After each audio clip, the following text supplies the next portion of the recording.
right, good afternoon, everyone. I'm going to call the Transportation Committee hearing to order. This is the Transportation Committee meeting on Wednesday, April 2nd, 2025. The time is 3:09 p.m. We are in room 1100 of the Minnesota Senate building. In accordance with the rules of the Senate, the following members will be participating remotely in today's hearing. We have Senator McEwen attending from Duluth, Minnesota. A quorum is present. Members, we have a very full agenda today. I do know that there's motivation to get through this agenda so that we don't have to come back on Friday to hear the balance of the bills. I will just mention quickly that we're going to probably take the table bills off the table in a slightly different order towards the end of the agenda. We have some scheduling matters to tend to for some folks who are here with us. With that, we're going to start off with Senate File 3101, a bill chief authored by Senator McEwen, but as a courtesy to Senator McEwen, who needs to be remote, co-author Senator Pa, member of our committee, is going to present the bill. Senator Pa. Thank you, Chair Dibble. And members of the committee, I appreciate the opportunity to present SF 3101 on behalf of Senator McEwen, who has been a great champion of this bill, filling in for her today as a co-author. In 2023, the legislature established a reintegration driver's license, which is codified under Chapter 171.301. This is a temporary driver's license available at no cost to people recently released from incarceration. Many people released from incarceration have a driver's license that is suspended or revoked for unpaid fines or fees or minor traffic violations committed prior to incarceration. This population often has limited resources to pay for fees and to have their licenses restored. But nonetheless, they need to find housing and employment, meet with their correctional officers, and often they're trying to reconnect with their family. A no-cost driver's license would help them meet those conditions of their release and rebuild their life back into community and community connections.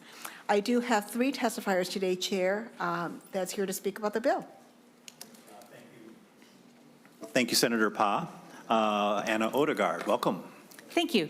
Chair Dibble and committee members, my name is Anna Odegaard, and I'm the Midwest Regional Director for the Fines and Fees Justice Center. We support Senate File 3101, and my testimony will offer the basic nuts and bolts of what the bill does.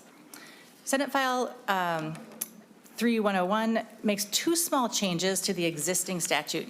These changes were requested by the Collaborative Justice Project and other agencies who have been helping people apply for the reintegration driver's license.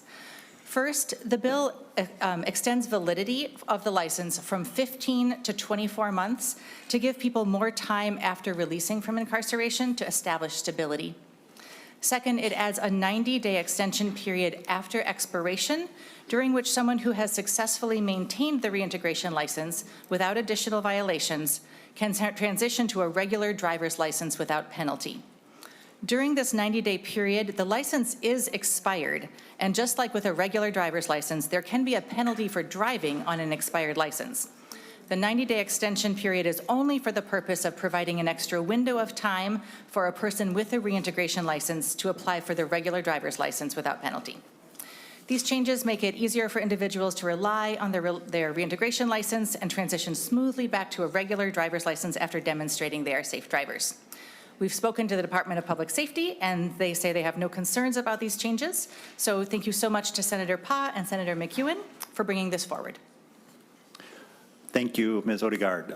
Next, I have visiting us from a remote location, Aaron Palmer.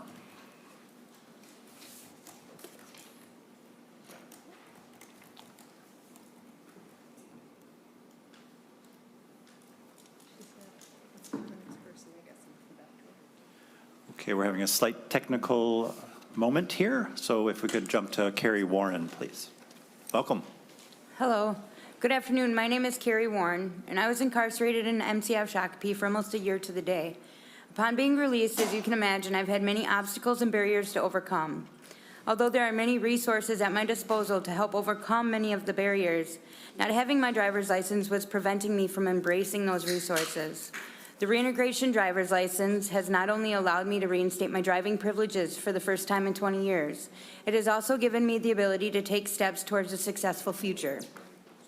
Since obtaining my RDL, I have gained employment through Delaware North, working at Target Field. I have applied for and been accepted into a training program for the construction and manufacturing industry through an organization called Emerge, which offers reentry services for justice-involved individuals post-incarceration, and have recently obtained my scissor lift operation certificate and am working towards obtaining my boom lift certificate, which is also offered through Emerge's reentry services. In addition to those things, having the ability to drive has helped me to become more involved and connected to the recovery community, reconnect and strengthen my relationship with my 3 children, Mason, who's 19, Gracie, 16, and Macy, 14, and gain a sense of independence and self-reliance that I didn't see possible before. I hope the committee will support this bill to make sure people who have benefited from having a reintegration driver's license can transition smoothly to a regular driver's license and continue building a successful independent future. Well, thank you, Ms. Warren. Thank you very much for stepping forward to tell your story and helping us understand the importance of this idea and also the importance of transportation in our lives. And congratulations to you on all your success. Thank you. Thanks for the opportunity. And we'll try again to have Ms. Palmer join us remotely. Thank you. Can you hear me? Yep, we can hear you and see you. Thank you. Thank you so much. Apologies for any technical difficulties. I hope they weren't on my end. Thank you, Chair Dibble and members of the committee for this opportunity to testify. My name is Erin Palmer, and I am Associate Director of a national nonprofit organization based in Washington, D.C., called Pro Bono Institute. Our organization seeks to promote justice for individuals in underserved communities. Primarily, we work with major law firms and companies around the country to encourage lawyers to provide pro bono legal services to those in need. In Minnesota, we serve on the steering committee of the Minnesota Collaborative Justice Project, which brings together different organizations to improve reentry outcomes for individuals who are returning to the community from federal and state facilities and to reduce recidivism. The Collaborative Justice Project includes representatives from law firms and companies in Minnesota, legal services organizations, the Department of Corrections, Bureau of Prisons, Minnesota Probation and Trial Services, and nonprofit organizations that provide services to individuals returning to the community. We understand the challenges that not having a driver's license presents to individuals trying to reintegrate into the community. It is a barrier faced by many of the people that the organizations in the collaborative work with every day and that we collectively serve as a project, including as providers of pro bono legal services. Since the reintegration driver's license was enacted, the Collaborative Justice Project has worked with dozens of individuals to help them secure this license. Part of the Collaborative Justice Project's work has included several clinics to help people learn about and get access to the license, as well as discussions around implementation. Education and time for that education have been invaluable in making sure people know the license exists and how to access it. During our work, we have identified a number of challenges in both securing a reintegration driver's license and transitioning from that license to a regular driver's license. These challenges can be easily addressed by the modest changes proposed in this bill that reasonably provide more time for education and the opportunity to access the license, as well as strong and clear procedures. Importantly, having more time for those who have secured a reintegration driver's license and have successfully maintained it for 12 months to transition from that license to a regular driver's license would alleviate these issues and would allow individuals the opportunity to continue to drive safely and legally. Having a driver's license is often a first step to successful reentry, allowing people to find and maintain employment, obtain housing, and reestablish family connections, as well as attend treatment and other community supervision requirements that are necessary for successful reentry. This bill helps more people achieve those important goals. Thank you to the authors of this bill, Senator Pah and Senator McEwen, and thank you for the opportunity to testify and for your consideration. Thank you, Ms. Palmer, and appreciate that you've got a transit map over your shoulder. Would anyone else like to testify on Senate File 3101 who hasn't had an opportunity to indicate or step forward? Now's the time. Seeing none. Members, questions? Senator Howe. Thank you, Mr. Chair and Senator Pah. I guess where I've got the question, I'm trying to figure out on line 117 where it talks about the reintegration license has not been canceled, has not been expired for more than 90 days from the date when they come in to get the regular driver's license. I guess, why would someone wait 90 days to come get a regular driver's license? Because I see back on the second page on line 23 to 25, any outstanding balance due on a reinstatement fee or surcharge looks like it's waived and forgiven. So why would they not, when it comes time close to the 24 months or after the 24 months, why wouldn't they come in and get that regular driver's license? Why do we, because my fear is if you give them 90 days, they're going to drive with an expired license. Unless I misunderstood what you said, they still cannot drive with an expired license. So to me, it almost opens that window that we're tempting fate to have them drive with an expired license. They're going to get caught. Where, to me, at that date, we should require them to come in and get it, because I'm just fearful we're opening a door and setting them up for failure. That's my concern. Senator Pah. Thank you, Senator Howe, for that question. I'm actually going to have Ms. Odegaard answer it. Ms. Odegaard. Chair Dibble. Thank you, Senator Howe. With a regular driver's license like I have, you actually have a 1-year grace period. I shouldn't call it a grace period. After it expires, you have 1 year to go back into the DMV and have that license renewed without any penalty. If you wait longer than a year, there are additional charges. You may have to take an additional test. So with a regular driver's license, you actually have 365 days. You are not supposed to drive during that time. It's expired, and there can be a penalty for driving, but there's a little extended time in case you accidentally let it expire that you can go in, and there are no additional penalties for renewing it. And we wanted to create something similar to that for this reintegration license. It is a temporary license, so we didn't establish the full year of extension, but we thought if somebody lets it expire, maybe they can't get a ride back to the DMV, they need a couple of days. What we don't want is for them to show up a few days or a few weeks after that expiration and not be able to transition smoothly to a regular driver's license if they have indeed met the requirement of holding on to that license with no additional violations. So it's just to give folks a little wiggle room in case it expires and they need a little extra window, just like the rest of us might, to get that license transitioned from reintegration to a regular license. Senator Howe.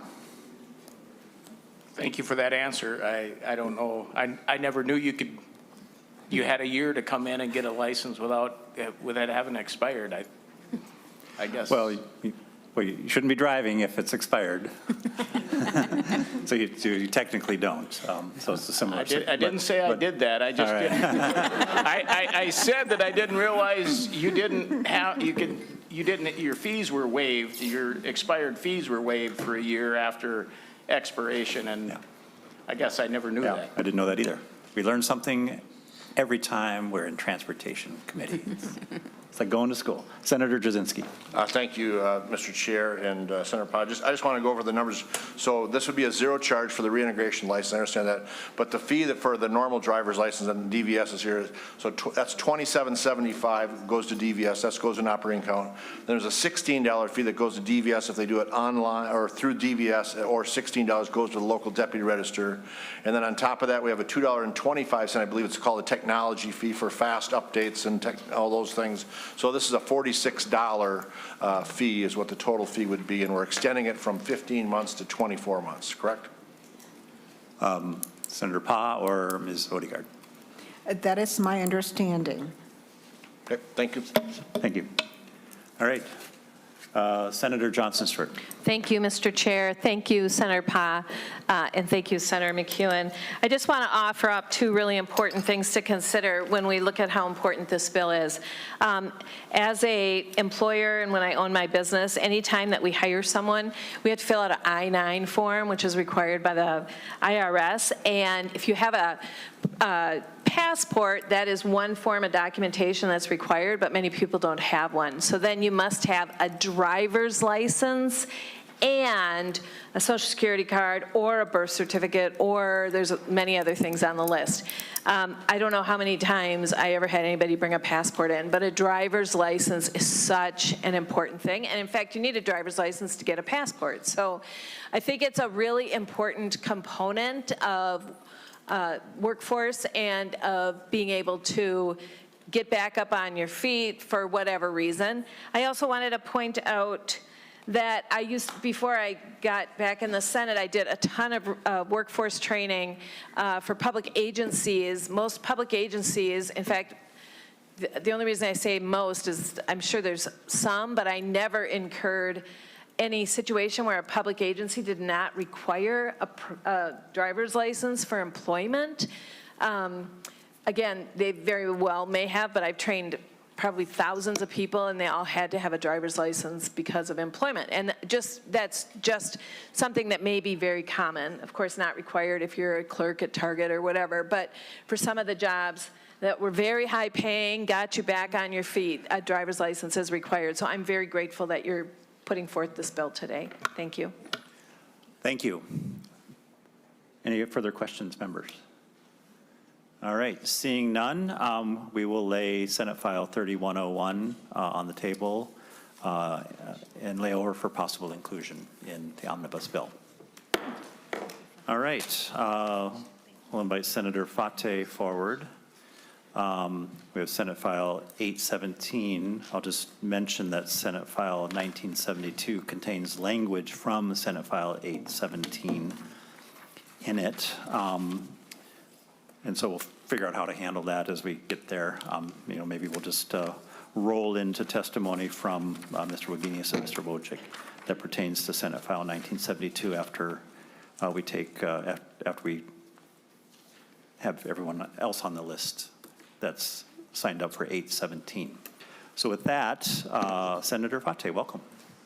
Thank you, Mr. Chair. And we also have the A1 amendment as well. All right. Senator Fateh has the A1 amendments. We'll have Senator Carlson, we'll have Senator Pa offer the A1 amendment. This is a first stop author's amendment, and so we'll take that as a formality. All in favor say aye. Aye. Opposed say no. Motion carries. Senator Fateh. Thank you, Mr. Chair. I'm happy to introduce Senate File 817, which is a bill to improve the planning, policy, and finance of major highway projects in Minnesota. This bill will enhance community engagement and strengthen planning processes to ensure that highway investments are environmentally conscious, fiscally responsible, and reflective of the priorities of local communities. Every year, our state spends billions of taxpayer dollars on major highway projects across the state.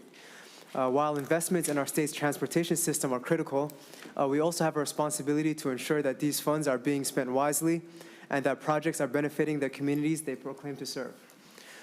This bill has three main components that address various shortcomings within the existing MnDOT planning process. The first component, found in Section 2, clarifies the definition of highway purposes to include all modes of transportation, including transit and active transportation, in addition to roadway infrastructures for cars and trucks. This provision honors the intent of the constitutional amendment that established our state's trunk highway system, which permitted funding for all reasonable means of communication along trunk highway corridors. The current system of construction and maintenance is simply not viable. We are building lane miles faster than our population is growing.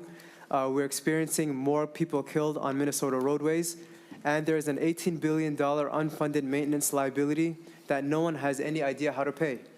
We need the flexibility to do more and better with less, but the current highway purposes language takes many of the safest, most cost-efficient options off the table. Focusing on the goal of moving people and goods efficiently is the fundamental goal of this bill.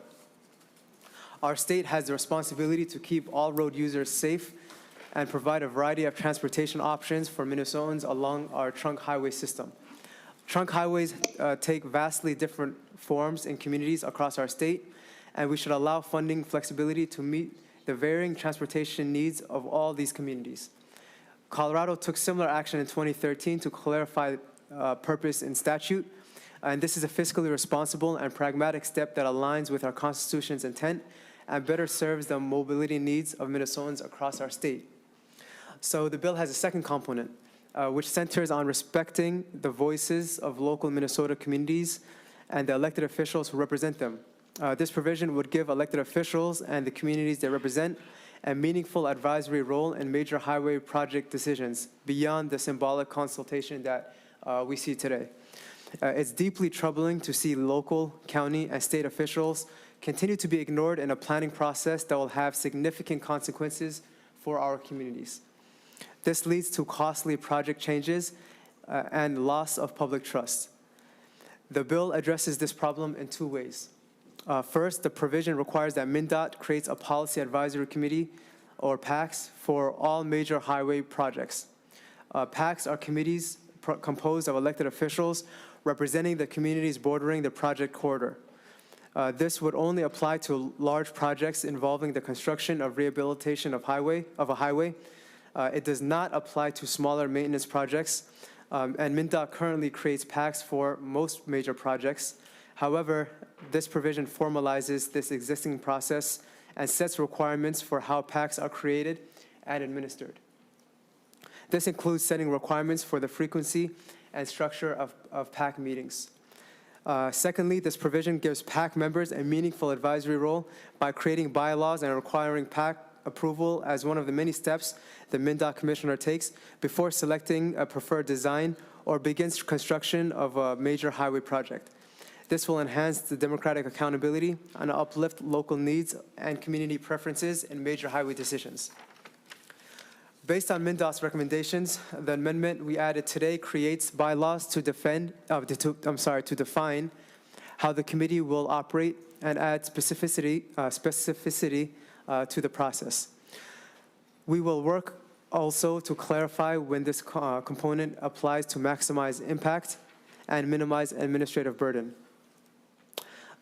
This bill has a final provision as well, which creates a mechanism to address the health impacts that highways have inflicted on Minnesota communities across our state.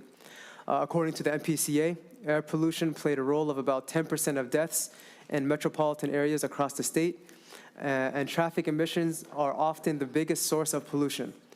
Research has linked highway emissions with increased risk of cancer, dementia, stunted lung growth, childhood asthma, and heart disease.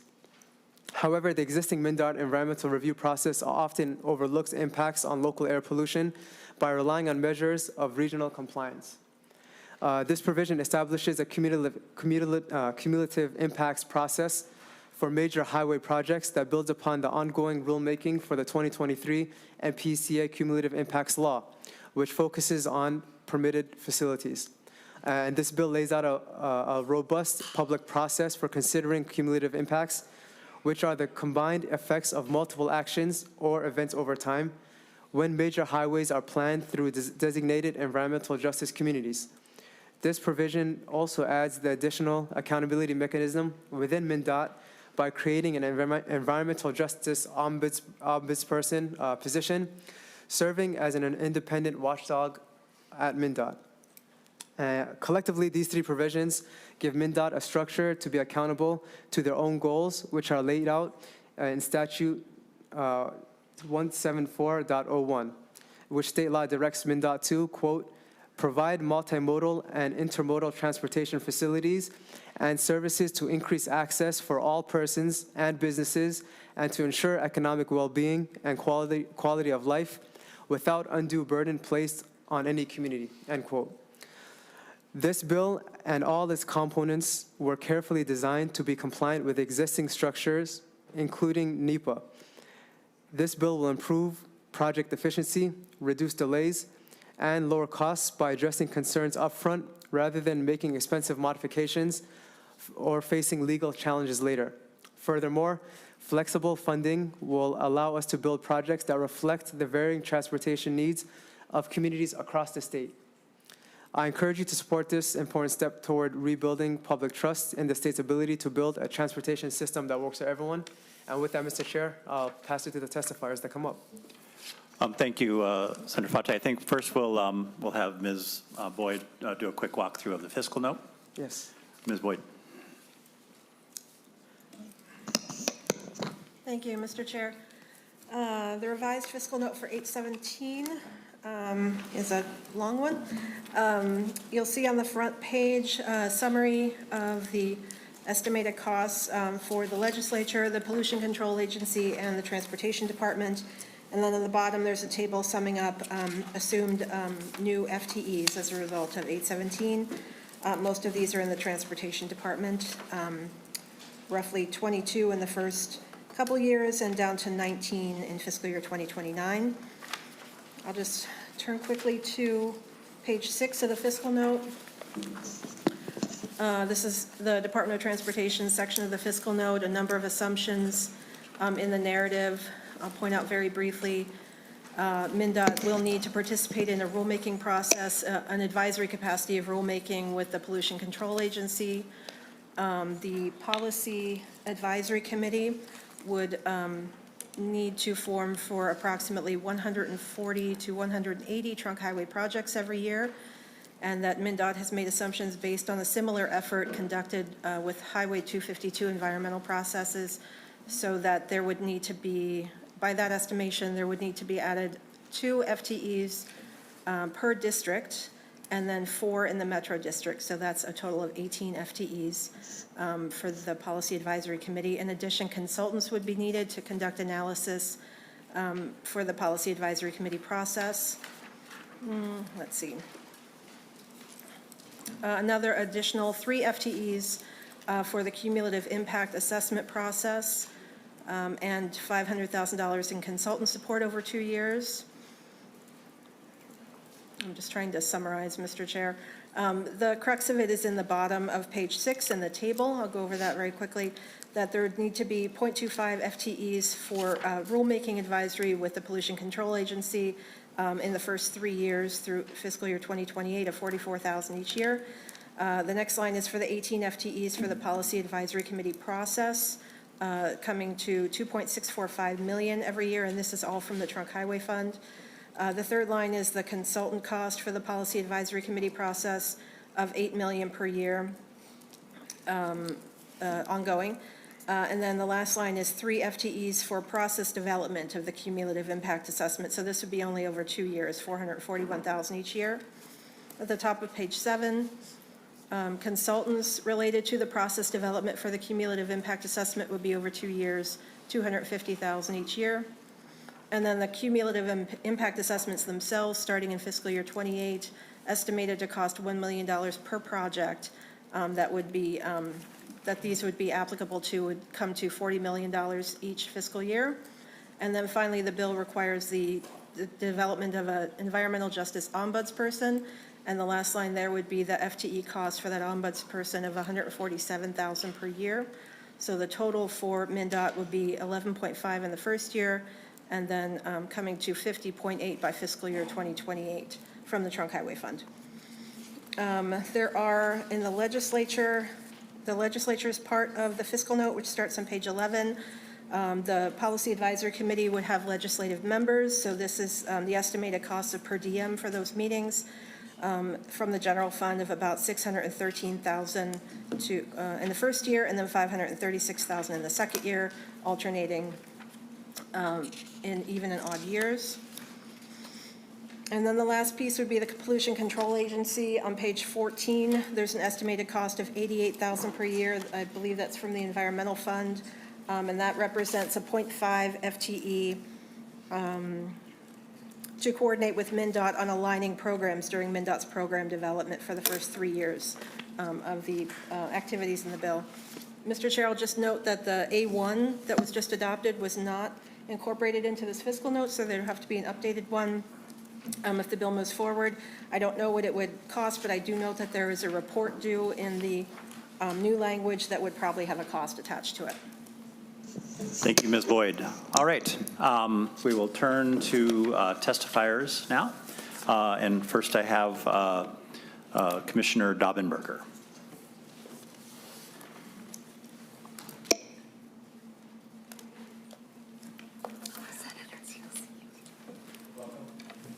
Welcome to the committee, Commissioner Daubenberger. Thank you, Mr. Chair and members of the committee. My name is Nancy Daubenberger, and I'm the Commissioner of the Minnesota Department of Transportation. Thank you for the opportunity to provide comments on Senate File 817. The majority of MnDOT projects have a federal nexus and require compliance with NEPA, the National Environmental Policy Act. The bill would require an impact analysis prior to the inclusion of a trunk highway project in the State Transportation Improvement Program, or STIP. And at that point, the environmental review process would usually not have been completed, and in some cases might not have even begun for smaller projects. An assessment of adverse and cumulative impacts prior to listing projects in the STIP would be incomplete, as the robust environmental review process required by NEPA and the Minnesota Environmental Policy Act would not have been completed. A key component of NEPA is to not predetermine outcomes before the environmental review process is complete. So it would not be possible to conduct an impact analysis without being able to identify the preferred alternative of the proposed project, which must happen as part of the NEPA process. Assessment of impacts resulting and the resulting mitigation can't happen until the preferred alternative is identified and the true impacts of the project are known. Because this legislation would require us to identify alternatives too early, we would be predetermining the outcome of the environmental process. This could mean any project then could be delayed, or we could potentially be left with no viable alternatives. NEPA and MEPA, Minnesota Environmental Policy Act, require the preferred alternative to be selected based on a robust analysis of environmental, social, and economic impacts, and also performance and safety criteria. If this bill were to become law, it could put MnDOT out of compliance with federal law and jeopardize federal funding on projects across the state. As spelled out in the fiscal note, MnDOT assumes between 30 and 50 projects per year would need to have the cumulative impact assessment performed. The level of effort required to complete a cumulative impact assessment would be similar to completing a planning and environmental linkage study, which averages about $1 million per project. The cost to develop and implement community benefit agreements and implement mitigation activities are not known and are likely to vary substantially project by project. As many as 180 trunk highway projects per year would be required to follow the new Policy Advisory Committee process. MnDOT assumes every project would have its own advisory committee on its own schedule with multiple PACs operating at once per the legislation. It probably isn't necessary to have a PAC for a routine project like pavement repair or rehabilitating a rural low-volume bridge. Requiring a PAC for all federally funded projects will increase project development costs and has the potential to slow down the project development process. Projects might get delayed if consensus can't be reached. NEPA and MEPA require public, state agencies, and tribes to be involved in the environmental review process. This process involves a wide range of stakeholders in decision-making, not just elected officials.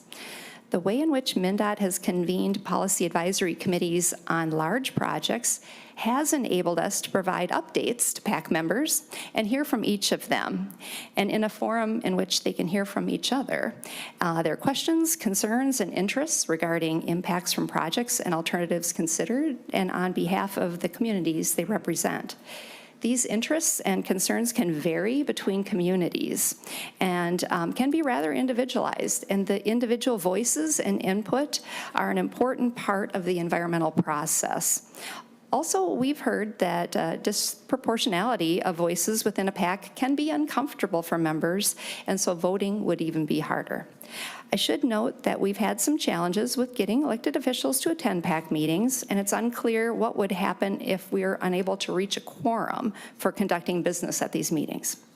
MnDOT's already subject to the municipal consent law.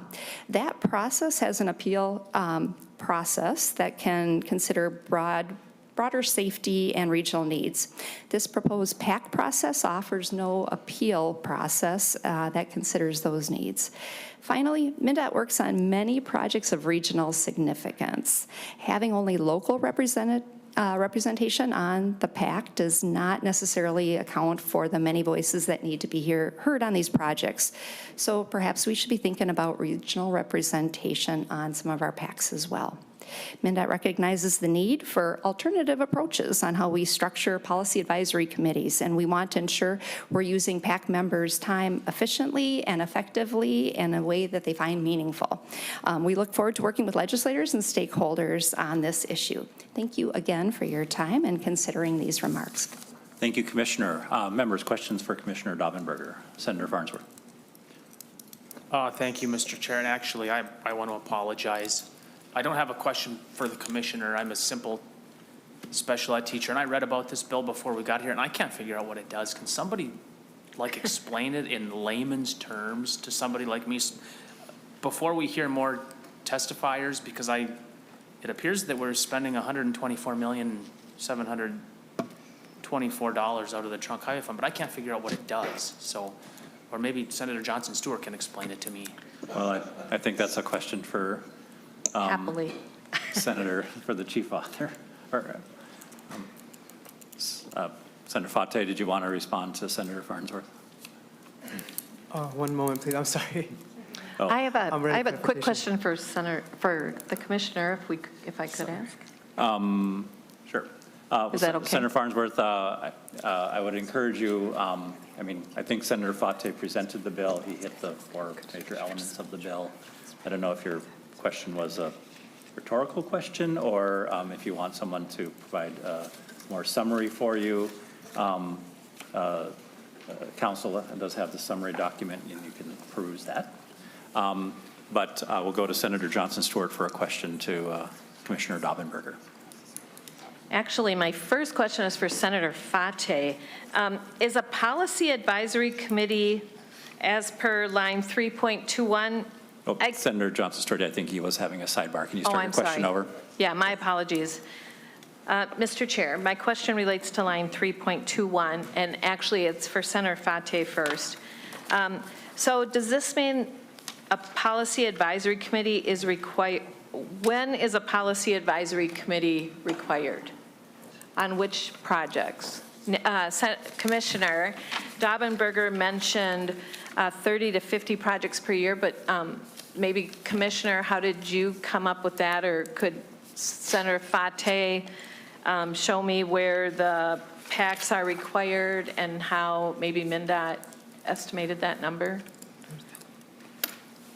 Thank you. Senator Fateh. Thank you, Mr. Chair, and thank you, Senator Engineer Johnson Stewart. So our goal is to make sure that we want to clarify when this is going to actually apply. So earlier we had the walkthrough around the costs and the FTEs and all of that. We're hoping that clarification of the trigger will significantly reduce the costs. Our goal is that not to have a PAC for every single small project, but to make sure that when we have larger projects like Highway 252, that we have something like this. And Senator Johnson Stewart. thank you. And Commissioner Daubenberger, was that kind of because MnDOT does more than 30 to 50 projects a year, so what criteria were you presuming? Commissioner Daubenberger. Thank you, Mr. Chair and Senator Johnson Stewart. So in the bill language, we were looking at the subdivision 1A, the requirements in the section apply to all federally funded transportation projects, including construction, reconstruction, rehab, and resurfacing of a highway. So when we consider which projects would have federal funds and involve any of those activities. Those were what we identified. I can kick it to Joe also as well, Mr. Chair. Welcome, Mr. Harrington. Please introduce yourself. Mr. Chair, thank you very much for allowing me to be here today. My name is Joe Harrington. I'm the policy manager at Our Streets, and I'm very happy to support Senator Fateh in presenting this bill. I want to address the question straight on, and I really appreciate that, Senator Ann Johnson-Stewart. I do want to say we had a very productive conversation with Mr. Eric Rudin on this topic, and I think that there's some more work that can be done in clarifying this trigger because, as we've heard from the commissioner and this kind of large FTE piece and component to that, that does seem unreasonable, and we're not intending to create any type of unreasonable administrative burden as a result of this bill. Again, it's really trying to create a robust public process in one that really doesn't exist today. A lot of local elected officials and state and county as well don't feel heard in this process, so it's critically important to do so.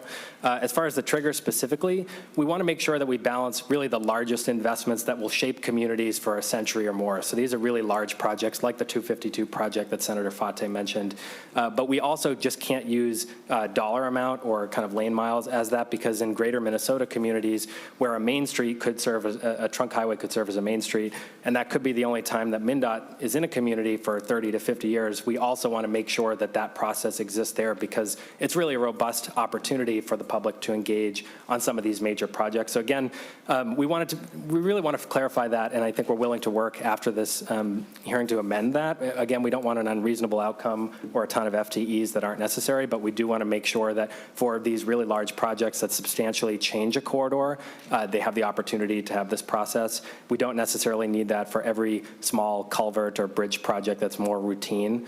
So that's something that we're happy to change and work with the agency on that. Senator Johnson-Stewart. Thank you, and thank you. Commissioner Daubenberger, I'm certain I heard you say that the environmental process for these 30 to 50 projects per year would cost around $1 million each. Is that correct? Did I hear you correctly? Commissioner. Mr. Chair, Senator Johnson-Stewart, that was in reference to the cumulative impacts analysis. Okay. And we likened that to what our process would be for a Pell study, a planning and environmental linkage study, which costs on average about $1 million per project. Senator Johnson-Stewart. So thank you. And I just want to point out, I think I've said these words in this committee before, but all of this work has to be conducted by someone who is not a volunteer. So many of the people that serve on the PACs will be volunteers. They'll be happy to serve on the PAC because they'll be business owners or they'll be homeowners or they'll be community activists, and that's great. But the people that are running the PAC and taking the notes and publishing the hearings and all those things, those are not volunteers. They are consultants or they're people that already work for the DOT. And respectfully, that costs a lot of money. And I'm sorry if any of my consultant friends are in the audience hoping for this bill because it's going to bring them a lot of business. But this is, I just can't even imagine how expensive that process would be. So I encourage the authors, if this passes out, to really define where that's needed, because I would much rather see our trunk highway funds go to geometric design and drainage and pavement versus a very important process, absolutely. But like many people think, roads are not free and either is engineering. So, and we don't have very many volunteer engineers because we have high skills and what we do is of value. So I just want to point that out. I'm concerned that we would start eating up so many of our budget dollars in planning and environmental stuff, which of course is important, but I'm comfortable with the process as is, but just that one part was really alarming to me. Thank you, Mr. Chair. All right, next is Senator Jasinski, but I'll just remind folks that we do pause for some clarifying questions on testimony, and then we can come back to committee discussion and further probing of the bill when we bring the discussion back to the committee. We do have a number of citizens here who have made the time to come down and would like to testify, so I'd love to, and also we have to adjourn by 5. So I'm just reminding the committee Senator Jasinski. Thank you, Mr. Chair, and I'll try and make this one brief, but I got lots of comments after we're done because I think this is a very, very, very concerning bill. You know, I've been up here for 9 years, and I know Senator Fateh's been here up a little shorter than that, and I just know you haven't been involved in the Transportation Committee for very long or seen you very much as part of the Transportation, so I'm just curious. I don't think you sit up nights thinking of this language, so I'm just curious where this bill language is coming from. Is there some entity that's pushing this, or I'm just curious how this language evolved and where it's coming from? Senator Fateh. It's coming from members of the community, constituents. It's coming from other PAC members that had concerns with the PAC process. It's coming from folks that are invested in our environment and public transit systems. It's coming from a whole coalition of folks. Senator Jasinski.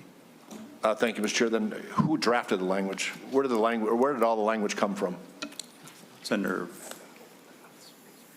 Fateh.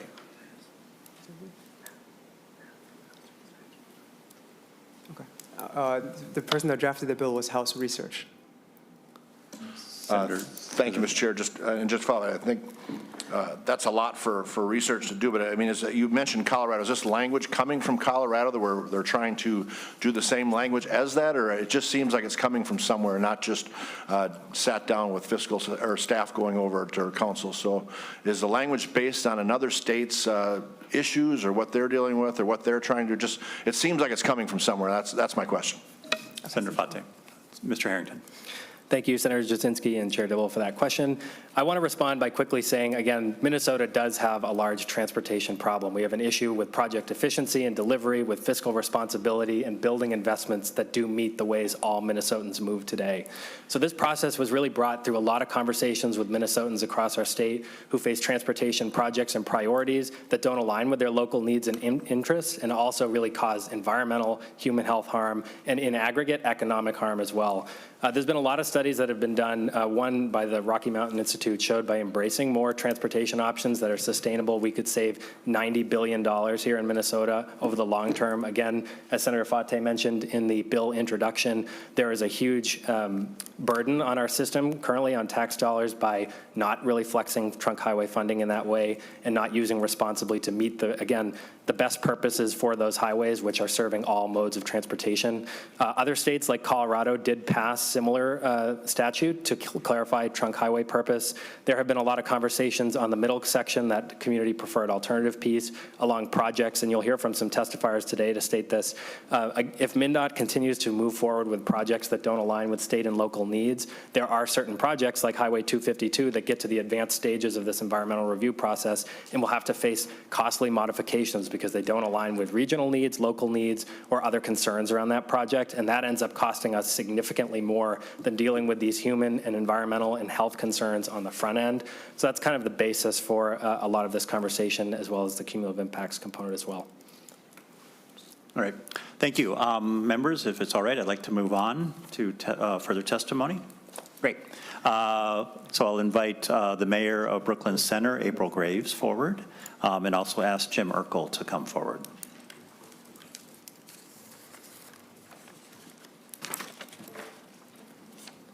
Welcome, Mayor. Hello. Chair Dibble, good morning, Chair and members of the committee. I'm April Graves, Mayor of the City of Brooklyn Center. Thank you for allowing me to testify today on SF 817 and HF 186. Our city is currently a participant in the MnDOT-led environmental impact statement analysis for the Highway 252 I-94 corridor. Brooklyn Center is uniquely impacted by this corridor, which experiences some of Minnesota's highest crash rates.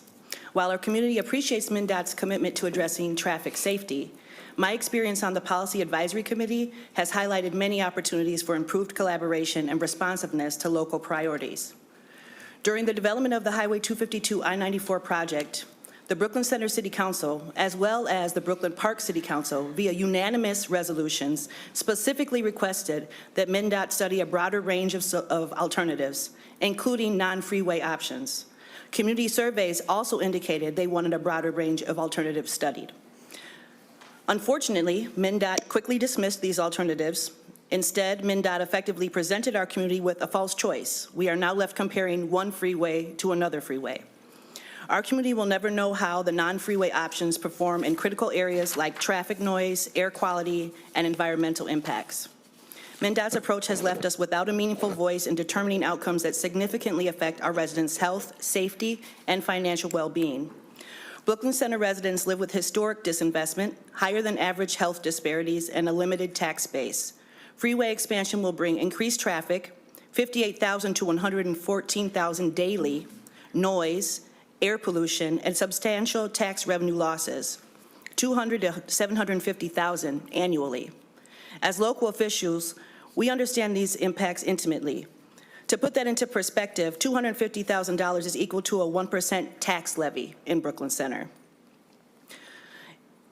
Our input should play a central role in shaping the solutions that affect our community. SF 817 and HF 186 offer a better way forward by requiring cumulative impact analysis through alternative design studies and genuine public engagement that includes community-preferred alternatives. These provisions will ensure that transportation projects fully address community concerns, resulting in safer, healthier, and more equitable outcomes. Thank you for your consideration. I respectfully urge your support for these bills, creating stronger partnerships between MnDOT and local communities like ours, and I would be happy to answer any questions. Thank you, Mayor. Questions for the Mayor? All right, very much appreciate your being with us today. Thank you for telling your story. Mr. Urkel. Mr. Chair, members of the committee, I'm Jim Urkel. I'm a mostly retired environmental lawyer. Before I retired, I served as an attorney with the Minnesota Center for Environmental Advocacy, and I directed MCEA's Land Use and Transportation Program. And in that role, I had the honor to testify before this committee many times. I'd like to provide some legal and policy context and background for the main elements of Senate File 817 that Senator Fateh has identified. The first is dealing with highway purpose. The first element adds a definition of highway purposes to Chapter 161. It includes multimodal transportation within highway rights-of-way. Like many states, Minnesota constitutionally limits how certain transportation-related taxes may be used. In some states, the use of such taxes are dedicated to transportation in general. In others, like Minnesota, it's dedicated to highway purposes. The dedication is included in Article 14 of the Minnesota Constitution as a result of a number of constitutional amendments, including principally the 1920 and 1956 amendments. However, the term isn't defined. And without it, legislatures in many states have, including Minnesota, have authorized the use of funds for various aspects of constructing and operating their highway systems. In Minnesota, there's a long list of Minnesota Supreme Court cases between 1920 and 1956 that set sideboards to the term, mostly in regard to costs that are borne by other state agencies in supporting the work that MnDOT does. The Vice Chair, Senator Stewart, served on the 2021 Dedicated Funds Expenditure Task Force, the latest failed effort by the Legislature to reach agreement on the breadth of what highway purposes means, particularly in regard to the multimodality of transportation that it can be served or supported on a state highway system. As Minnesota spins its wheels, though, the other states with similar constitutional dedications have passed legislation that define highway purpose as including multimodal transportation. This element of Senate File 817 is modeled after Colorado's enactment of a highway purpose definition that includes multimodal transportation. There's support for this in the Constitution itself, as well as the broad approach that the Minnesota Supreme Court has shown it would take in interpreting it. First, as Senator Fateh mentioned, when the 1920 amendment established the trunk highway system, it also identified the first 70 highways that needed to be constructed. And it also designated their routes. So there was a starting point, an ending route, a general direction, but each description ended with the phrase that the route would afford certain cities that were passed and intervening in adjacent communities a reasonable means of communication, each with the other and other places within the state. In other words, The amendment defined the state highway system geographically as a series of corridors and did not limit it to certain means of transportation, either for or against. Second, the highway dedication language in the 1956 amendment was tested very early in a Supreme Court decision in 1958. Minnesota Gas versus Zimmerman. The issue was whether dedicated funds could be used to reimburse utility companies for the cost of relocating their facilities because of highway construction. The Supreme Court held that the use of the funds was constitutional, and in doing so, it adopted a broad process or approach to interpreting highway purpose. It stated that the terms of the 1956 amendment are of broad, quote, of broad import and do not of themselves define the functional use of the public highway or what constitutes proper construction, reconstruction, improvement, and highway maintenance costs. In the absence of qualifying or restrictive language, these constitutional provisions are not to be construed as expressing an intent to limit the expenditure of funds thereunder to only one or less than all of the purposes for which highways exist in our society today. By using those the broad terms such as reasonable means of communication and not restricting the means of transportation, the 1920 and the 1956 amendments were really intended to strengthen the authority of the legislature in this regard, not restrict it. The legislature can decide how the state system can be used. The bill's addition of transit and active transportation in highway rights-of-way should be considered constitutional. Thank you, Mr. Urkel. Questions, members? All right, I'll invite Joe Harrington forward and Nahid Khan. Chair Dibble? Chair? Senator Johnson Stewart. I would just ask Mr. Urkel. Oh, Mr. If, no, I don't have a question for you. I just was very interested in what he was reading, and I wonder if I could have a copy, please. Sure. And thank you. All right, thank you. Welcome, Mr. Harrington. Thank you, Chair Dibble and distinguished members of the committee. And we can also provide a little more context. Jim can provide context in the question part of this discussion towards the other two components of the bill, the community preferred alternative and the cumulative impact section and their legality under NEPA.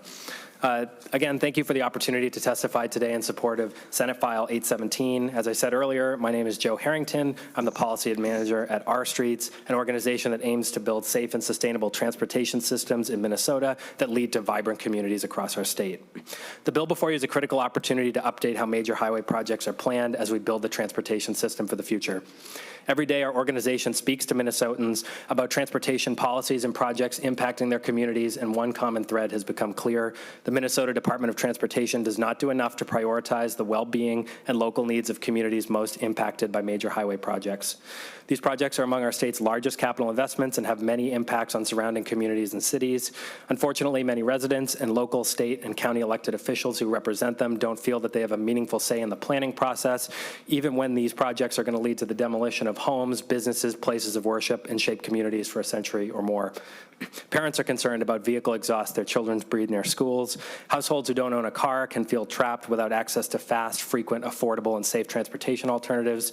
Public trust in our agency and our system's ability to deliver on projects responsibly is degraded when local needs and human concerns are ignored altogether. This bill will address these concerns in three ways. One, as you just heard, it would clarify the definition of highway purpose to abide by the original constitutional intent of serving all modes of transportation along trunk highways.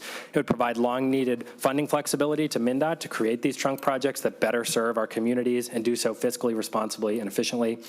Two, it would strengthen local, county, and state elected officials' advisory power in major highway projects by creating bylaws and mechanisms for MnDOT's existing policy advisory committees.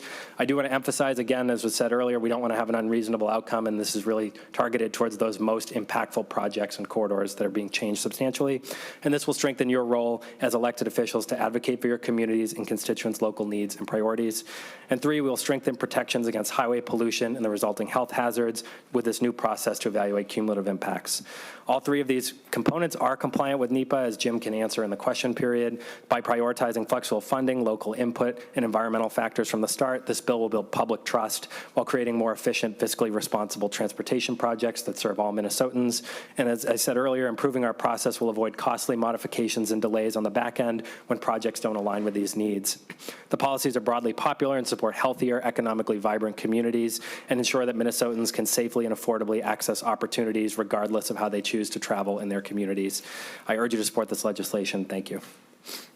Thank you. Questions for Mr. Harrington?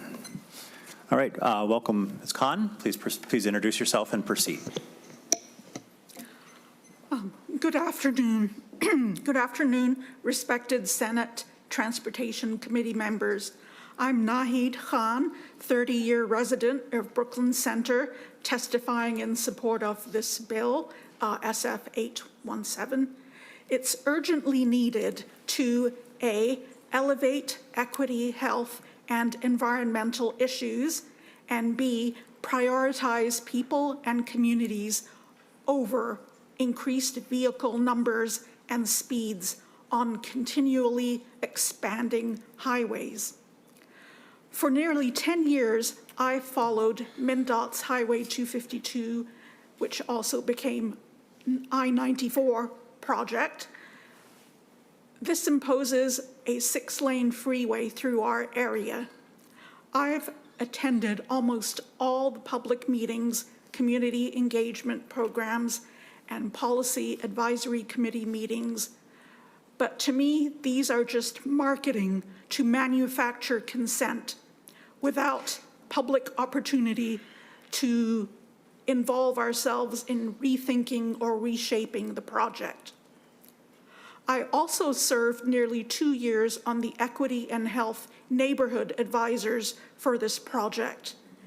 This, however, was a process that limited us to assessing only freeway alternatives and also prohibited expressing opposition to them. We called for the return of non-freeway alternatives, but MnDOT ignored this, along with hundreds of negative public comments submitted in 2023 and 2024 during public comment periods. This bill provides a long overdue system of public oversight, checks and balances, and legal recourse regarding highway projects. The Transportation and Environmental Justice Ombudspersons will support our First Amendment right to petition government for redress of numerous grievances, including harmful freeway impacts, which my colleagues who spoke earlier have outlined. I also want to add that I spoke to one of the people who submitted written testimony, Professor David Mulla of University of Minnesota. You may have read it. And he wanted to add that the National Environmental Policy Act, or NEPA, of 1969 sets minimum standards, and states can set stricter standards.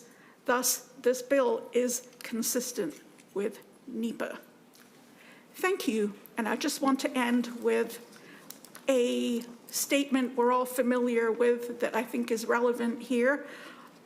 No taxation without representation. I think the people would like to have more representation in determining what projects are moved forward and would like to play a role in rethinking them, reshaping them, and making sure they benefit us, the people who live in the project area.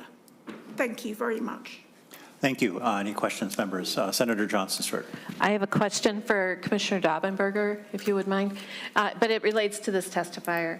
So members, we've heard 3 times now about the 252 project, and so respectfully, I looked up the purpose and need statement.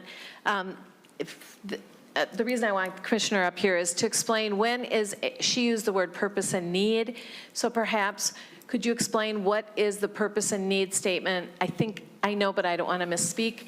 When is it required and how is it developed? And maybe just a summary of the project, because we have written testimony and then 3 testifiers have talked about the specific project. So just a very quick, I know we're trying to get out of here, but I'm sure others are as confused as me, although I did just read the purpose and need statement. Commissioner. Thank you, Mr. Chair, Senator Johnson Stewart. So the purpose and need for a project is developed by assessing the needs that we have out on a particular roadway or corridor, and what of those needs to be addressed. So it's the transportation need that's focused on in these federal documents where purpose and need needs to be established. But on some of our larger projects that prior to going into, say, an environmental impact statement, work is done to gather input from communities and those stakeholders, the public who use the roadway, to define that purpose and need. So that's certainly not done in a vacuum. It's done with a lot of input from stakeholders. Senator Johnson Stewart. And thank you, Commissioner. And isn't there a criteria for when a purpose and need is required? Isn't it for federal jobs? And then secondly, does a community have an opportunity to give feedback? Or, I mean, I've done it pretend in a classroom, but could you just very briefly describe the public process for purpose and need? Is it required? Commissioner. Mr. Chair and Senator, yes, it is required for federal documents. So once a purpose and need is established, then certainly there are public comment periods on the document that is developed as part of the environmental process. And so there is an opportunity, first of all, to weigh in on the development of the purpose and need, and then once the purpose and need statement is established, there is opportunity to provide comment on that as well. Senator Johnson Stewart. Thank you. And just briefly, it looks like the 252 project that's being referenced is, if you guys know 252 project, it's a grade, it's stoplights all the way up from 94 to 694. It looks like the proposal is to change that to a freeway expressway. And is that, I mean, we just need to know so we can envision it, but is that the project in summary? Commissioner. Thank you, Mr. Chair and Senator. Yes, the current roadway configuration has at-grade intersections. The process of evaluating alternatives that has led to us into the EIS process with the purpose and need for the project have build alternatives that would grade separate those, a few of those at grade intersections. And then we are in the process of looking at how to accommodate other access along the corridor. There is still the no-build alternative too that we carry with any project. Senator Johnson Stewart. Yeah, thank you, Commissioner. I just want to emphasize no build must be included throughout the entire process, I think. Isn't that right? So as alternatives are created, no build is one of the options. So thank you, and I'm done. Thank you. Thank you. Ms. Khan. Yes. Oh, hello. I just wanted to point out that with regard to the Highway 252 and I-94 project, it was initiated in early summer of 2020 when all our attention was on the COVID pandemic.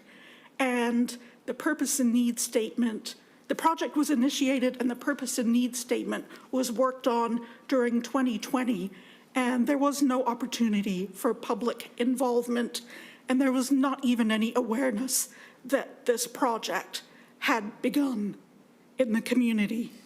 So I just wanted to point that out, that there was no public involvement in the purpose and need statement. That was completely written at a high level without any public awareness, let alone comment. Thank you. Senator Johnson Stewart. I have to push back a little bit because I think, Commissioner Daubenberger, if that's the case, then that would be breaking the federal requirements. So if anybody's here that could comment, and I certainly, this explains to me why this is an issue that's being brought up, because if in fact the planning was happening during 2020, a lot of us were disengaged at the time. But I would challenge anybody from MnDOT here that would in fact break our covenant, I think would be the right word, with MnDOT. And so I hear you and I appreciate what you said, and I'm sorry. I'm hoping that there was public involvement. Maybe Commissioner Daubenberger could come back up or Senator something. Johnson, sir, I don't want to get bogged down in disputing whether or not there was sufficient public involvement. I think we've heard the public feels like they weren't involved in developing the purpose and need. MnDOT believes they were. We're not going to resolve that here today. All right, thank you. All right, so I will call forward Nura Mohammed and Michael Wojcik.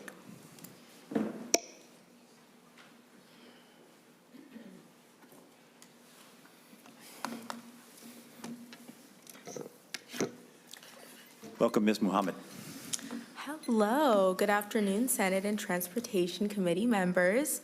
My name is Nora Mohammed, and I am a student advocate from Brooklyn Park, Minnesota. I strongly support SF 817 because environmental justice, equity, and social well-being should be at the center of transportation projects. When I first learned about Minnesota's history with transportation infrastructure, when I moved to the city of Minneapolis at a young age, I remember hearing about how the construction of I-94 devastated the Rondo neighborhood, a thriving Black community that was torn apart, all in the name of a freeway. In 6th grade, I chose to focus on Rondo for my History Day project, and that was when I really understood the impact.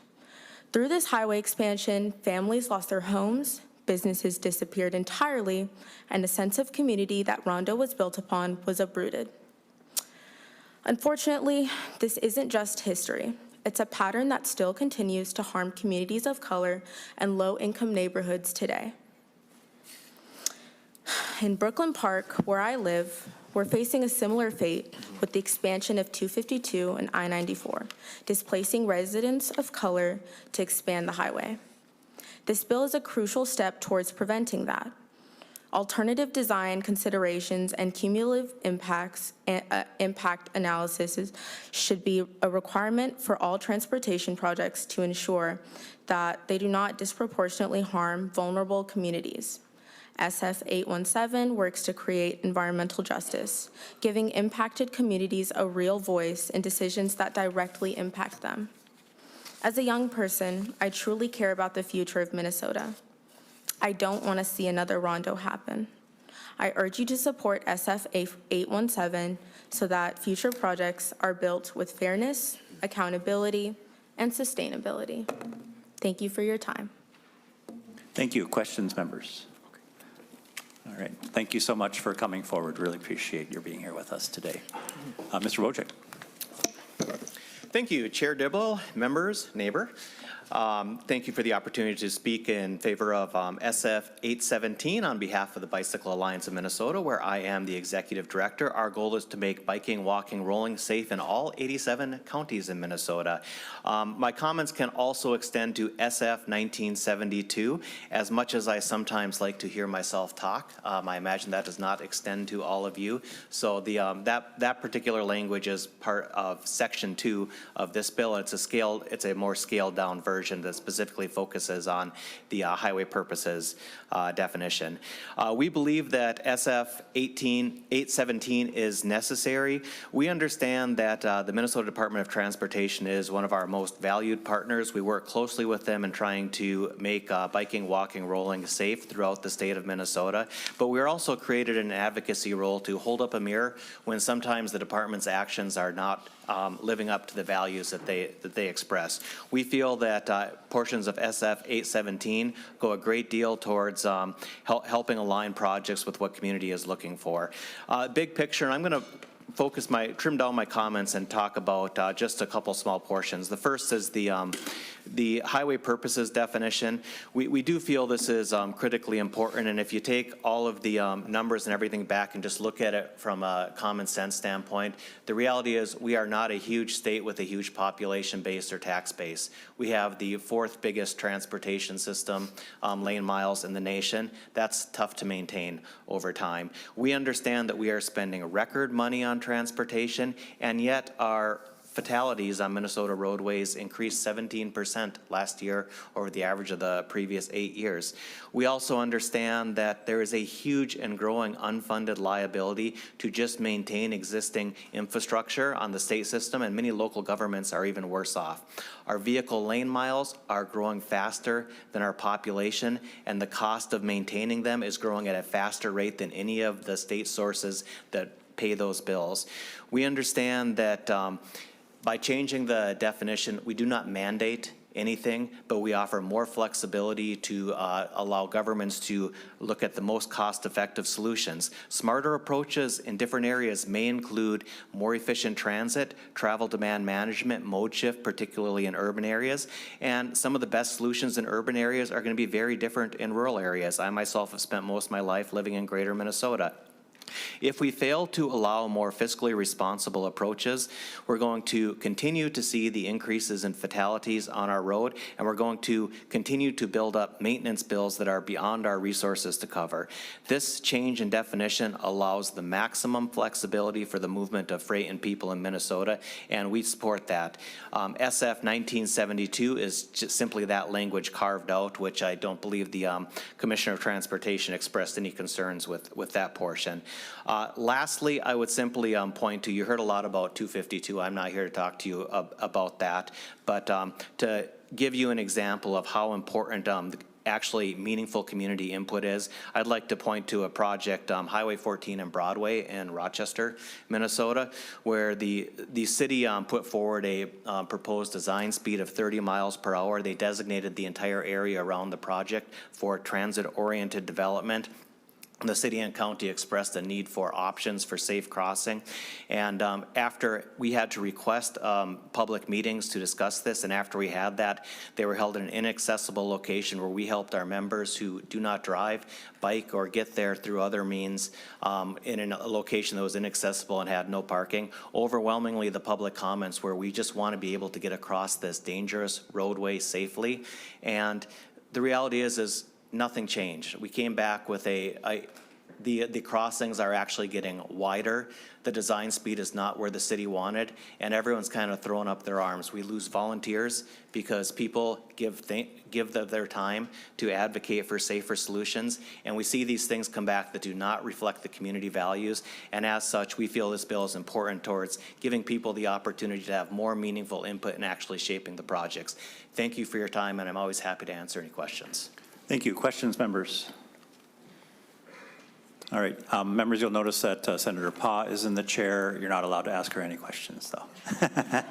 We have Mr. Harrington there who can help respond to questions, and I'll invite Greg Pratt is unable to join us. I'll invite Peter Wagenius forward, who will testify likewise on the section of the bill you find in Section 2, which is the language of Senate File 1972. Welcome, Mr. Wagenius. Me now or after? Sorry. Okay. I'm Peter Wagenius, Legislative Director at Sierra Club, and my comments are specifically to Senate File 1972, which would simply give MnDOT flexibility over existing funds. Earlier in my career, I worked on the epic quest to reconstruct 35W south of downtown Minneapolis, incorporating a bus rapid transit project, now called the Orange Line.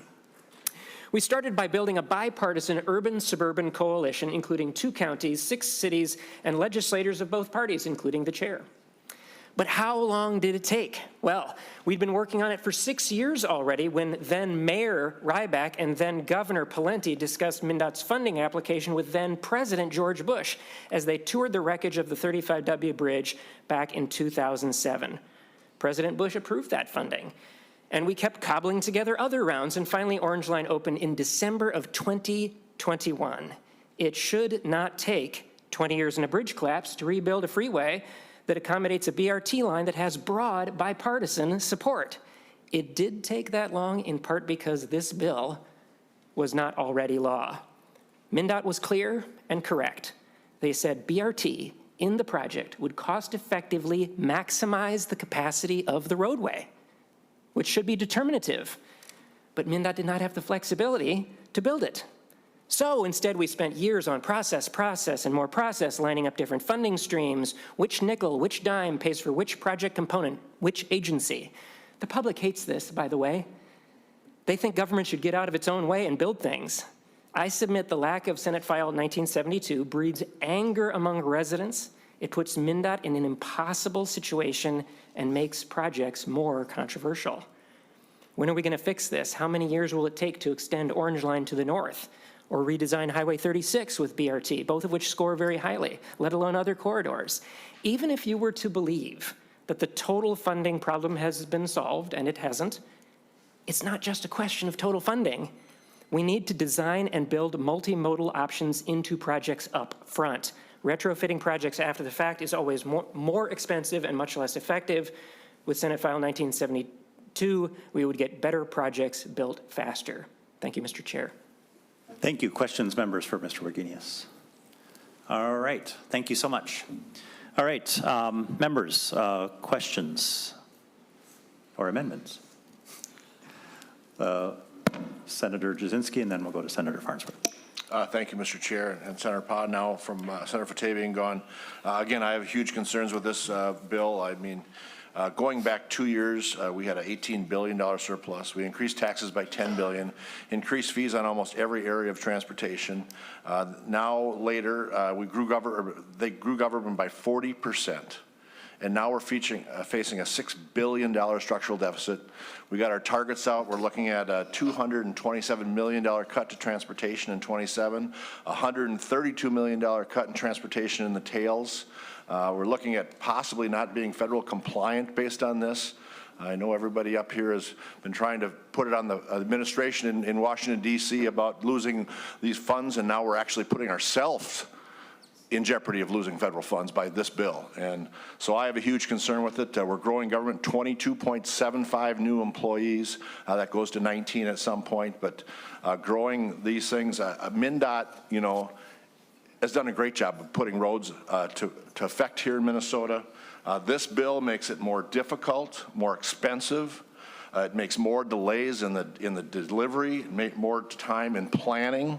It almost makes building a road impossible. And, you know, I think roads and bridges are very important in Minnesota. Tourism is so big in Minnesota to get people to cross Minnesota to through the metro.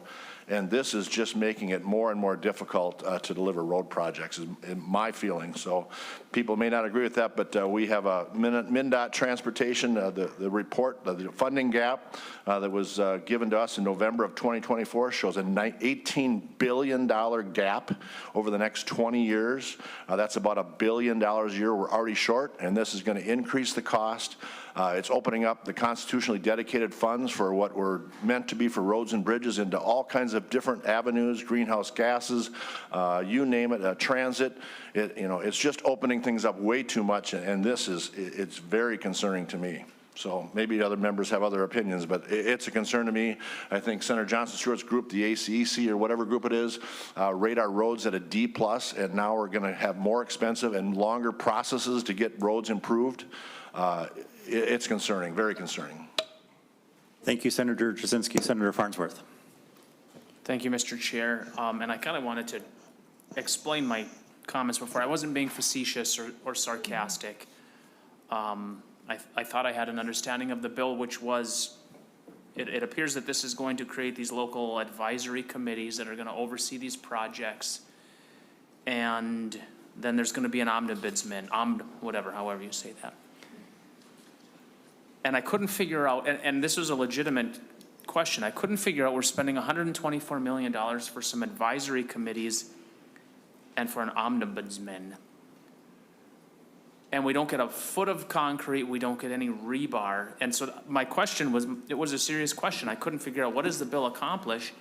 And I think the answer is nothing. It accomplishes spending money, and we don't get any roads, we don't get any bridges, we just spend highway trunk money. And so I guess I did understand the bill better than I thought. But to Senator Jasinski's point, these are constitutionally dedicated highway funds that we're paying consultants. And actually, Senator Johnson Stewart's comments helped me to understand that when she talked about the consultants. And so I do understand it, and I understand that it's probably not in the best interest of the public to spend money on this, especially at a time when money is pretty tight. So I guess those are just my comments. Thank you. Thank you, Senator Farnsworth. Other members? I guess we're kind of over here for now, and see if Chair anything Dibble, comes up may over I- here. Senator Howe. Well, thank you, Mr. Chair, and I'm not going to go over and reiterate anything my colleagues here on this side of the aisle have stated. I guess, you know, I'm frustrated with some of the stuff that goes on in my district on the road projects. I do believe that MnDOT does a good job of taking public comment. My frustration is what do they do with that public comment when we don't agree on the project? And that's where I feel we struggle, is that when we don't agree with the project, when the local folks don't agree, then what happens? And I think that is something we do need to look at. I don't think this bill addresses that. It sets up a lot of places for consultants and talk, but the resolution piece I still don't think is here. And I think that's something that MnDOT does need to work on, but I don't think this gets there. I think it spends a lot of money. I think it does a lot of stuff.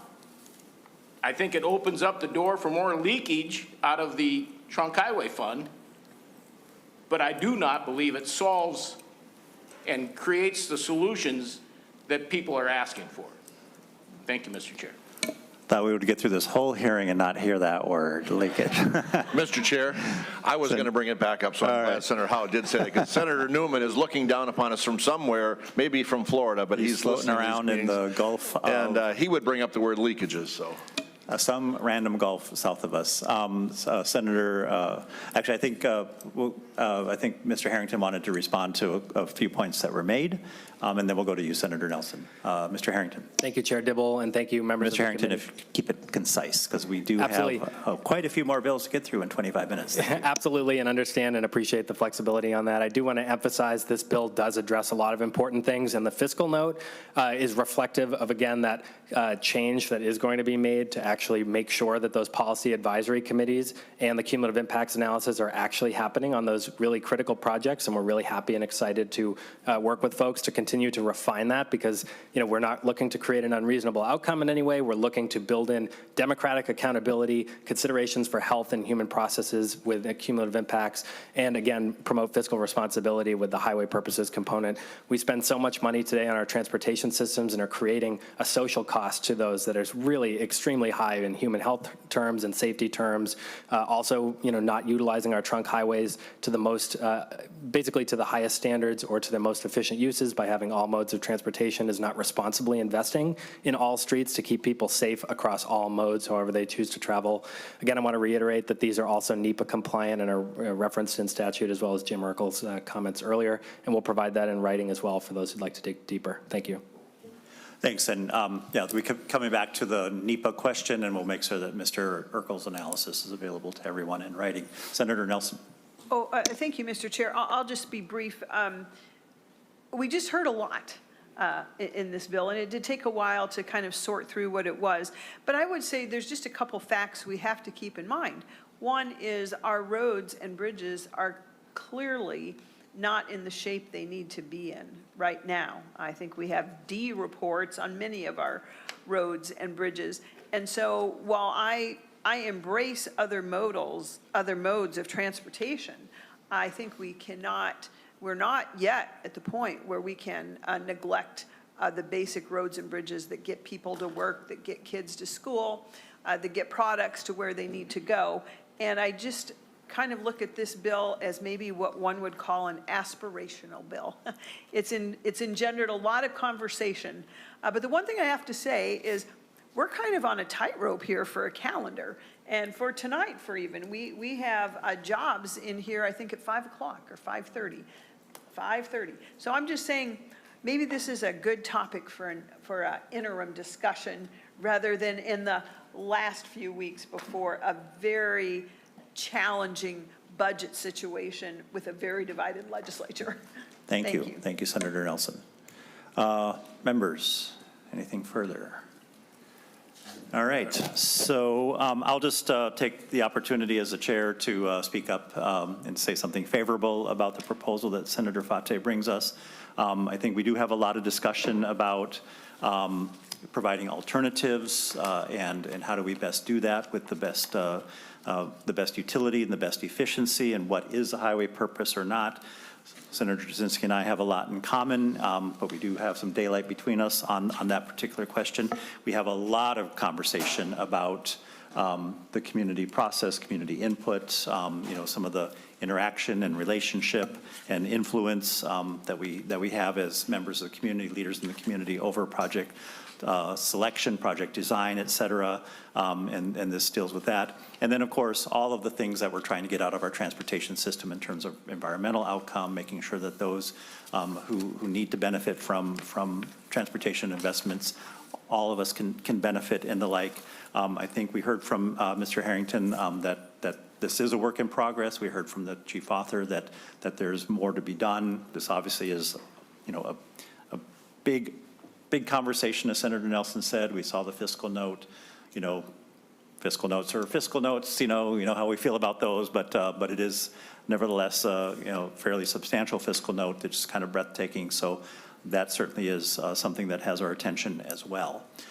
So with that, we'll wrap the debate. I'll entertain a motion from Senator Pah, or comments, concluding comments from Senator Pah, and then we'll need a motion.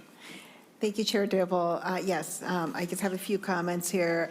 I want to thank Senator Fateh for championing this bill. It is a very good bill. It has the goals of trying to make sure that we do listen to our impacted communities when it comes to big projects like this. Highway 252 was talked about quite a bit. That comes through my community in Brooklyn Center and Brooklyn Park, my district. We've been talking about this highway project for many, many years. And so one of the things that would have been helpful as we had explored this option for the last 5+ years is if we had a bill like this in place, the community preferred alternatives would have been something that would have been explored, I think, really more intentionally. And what I've seen is that even though we have community preferred alternatives that are brought up, sometimes they're not taken as seriously and explored into. And I think that that's where our community comes to head with us on, is that they feel like they're not being heard, and that even though we engage them, we're not taking their suggestions seriously, and that we're not actually finding an alternative route or option that is more in tune with what the community would like to see. So I do support this bill. I know there's some work that still has to be done with it, but I hope that this committee will continue to work with us on that. Thank you, Chair. Thank you. I guess Senator Jasinski did have a... Thank you, Mr. Chair. No, just procedural, just again, against the bill, concerns over it. So with that, I'd like to roll call, please. All right, roll call has been requested, a roll call granted. Senator Pah moves that Senate File 817 be passed without recommendation and referred to the Committee on State and Local Government. Clerk will take the roll. Chair Dibble? Yes. Vice Chair Johnson Stewart? Yes. Senator Jasinski? No. Senator Carlson? Yes. Senator Farnsworth? No. Senator Herr? Yes. Senator Howe? Nay. Senator Lang? No. Senator McEwen? Yes. Senator Nelson? No. Senator Pah? Aye.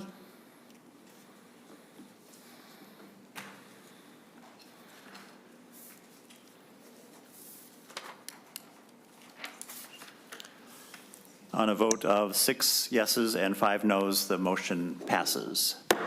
And then, thank you. Members, I will just simply place Senate File 1972 before us, and we've heard the contents and testimony on the language of that bill, and so now I will lay it on the table for possible inclusion. I will ask Senator Johnson Stewart to the table to present Senate File 2886.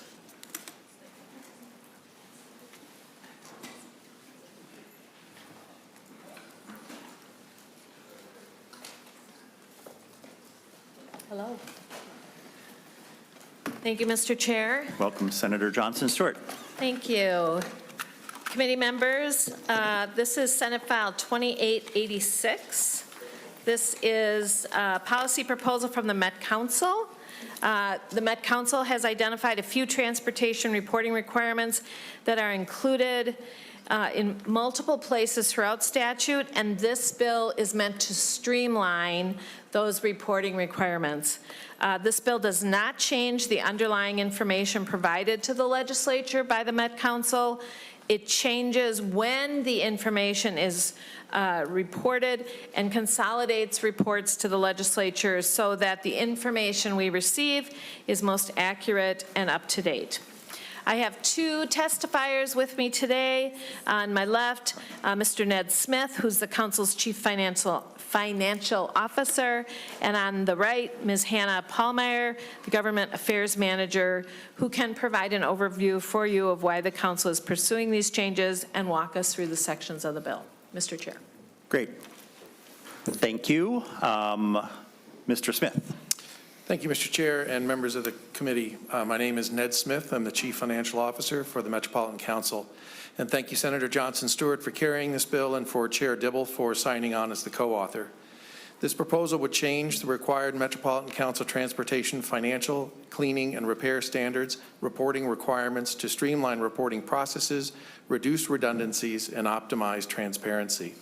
Under SF 2886, the Council would be able to provide the clearest and most accurate information to the legislature at times that will align with the legislative schedules. The Council is not proposing to change what information is being provided to the legislature. The same information will be in the reports. This proposal just modifies the timeframes for when the information is submitted and streamlines reports to ensure that we are not providing the same information multiple times at different times of the year to the legislature. Currently, the Met Council provides multiple financial forecasts and reports for its transportation program. Often these reports contain redundant information previously provided to the legislature. Consolidating the reports will minimize redundant information and reviews, and in addition, new deadlines would enable the Met Council staff to include more complete, up-to-date information in the reports for a simplified, more comprehensive review process. The Met Council is committed to providing accurate and comprehensive reports to the legislature that detail important accomplishments throughout the 7-county metro region. There are 2 handouts we've prepared to share with the committee. One is a 1-pager that has a high-level explanation of each section of the bill, and the second is a table that shows how this bill would change current reporting requirements. With that, I will hand it over to my colleague, Hannah Pallmeyer, to walk briefly through the sections of the bill. Thank you, Mr. Smith. Ms. Pallmeyer, welcome. Thank you, Mr. Chair and committee. My name is Hannah Pallmeyer. I am the Government Affairs Manager at the Metropolitan Council. And I just want to call your attention to the chart that Mr. Smith mentioned. We just wanted to give you a quick overview of how each section of the bill would impact what we currently provide to the legislature, and then how we are proposing that these changes would happen if SF 2886 were to pass. So in section 1, that deals with forecasting information that is submitted now in 3 reports to the legislature, and we are proposing to have it be now submitted in 2 reports to the legislature. Currently, it is submitted in a transportation financial review that is due both in August and in January, as well as in the Metropolitan Area Transit Investment Report, and we are proposing to keep it in the investment report and also continue to submit it in January. Section 2 is about transit operating reserves from replacement service providers. we're proposing to continue to provide that information to the legislature on the same deadlines of January 15th. We would just incorporate it into a existing financial review report that we provide, and then Section 5 repeals the statute that we're proposing to amend into that existing financial review statute. Section 3 would change some of our metro mobility expenditures reporting. We are both required to report this to the legislature for the prior 2 fiscal years and the prior 4 fiscal years. So we are proposing to just continue to do that for the prior 4 fiscal years, as that has the most information. And then with Section 4 of the bill, we have a transit cleaning and repair standards report that we submit in October, and we are proposing to change the timeline of that to be submitted in February. That would align us with another report that we submit in February, which is the Transit Safety and Rider Experience Report. And then those reports both require that the legislature, or that the Met Council submit information about recommendations regarding the Transit Rider Code of Conduct and the Transit Rider Investment Program. And given that they would be then submitted at the same time, we would just take that out of one of the reports. So it's a pretty technical bill, but we are happy to answer any questions. Thank you, Ms. Pallmeyer. Questions, members? All right. Thank you, Senator Johnson Stewart. Looking at my notes, I think our plan is to lay Senate File 2886 on the table to lay it over for possible inclusion. So thank you very much. Thank you. Thank you, members. Thank you. And testifiers. Thank you. All right. I think, yeah.